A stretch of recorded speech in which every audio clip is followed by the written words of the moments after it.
In today's video, I'm going to teach you how to download Bitwarden app. We'll walk through getting the official Bitwarden app on your Android device using the Google Play Store, and then I'll show you how to start by creating an account or logging in. I'll keep things simple and clear, and along the way, I'll share a few tips to help you avoid common hiccups. Begin on your Android phone or tablet by opening the Google Play Store. You'll find it in your app drawer or on your home screen. The icon looks like a multicolored triangle. Make sure you have a stable internet connection so the download goes smoothly. Once the store is open, tap the search bar at the top and type Bitwarden. If it helps, that's spelled Bitwarden.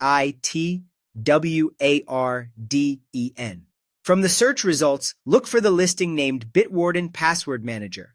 Check that the publisher is Bitwarden Inc. Verifying the name is important to ensure you're installing the official app and not a lookalike. You should also see that it has millions of downloads and strong ratings, which is a good sign you've found the right one. Next, tap Install. Your device will start downloading and installing the app. The progress bar or circle will show you how far along it is. If the install takes a moment, that's normal, especially on slower connections. If you get a message about storage, freeing up a bit of space and trying again usually solves it. When the installation completes, tap Open to launch Bitwarden for the first time. On the welcome screen, you'll see two choices: Create Account or Log In.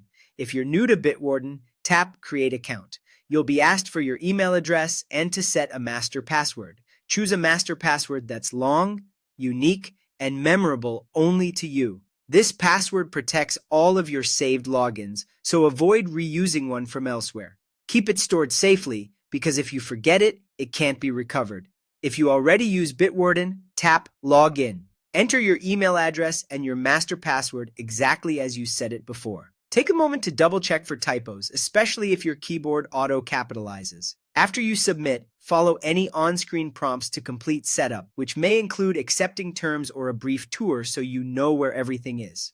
And that's it. You've downloaded the official Bitwarden app from Google Play and either created your account or signed in. You're now ready to secure your passwords on Android.